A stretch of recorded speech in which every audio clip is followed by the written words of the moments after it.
किस्मत में लिखल गरीबी हो बा हमनी के बदनसीबी हो।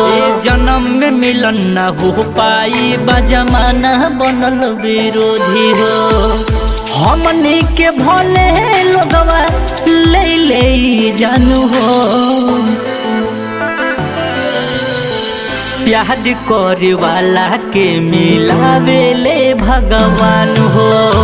प्याज करे वाला के मिलावे ले भगवान हो।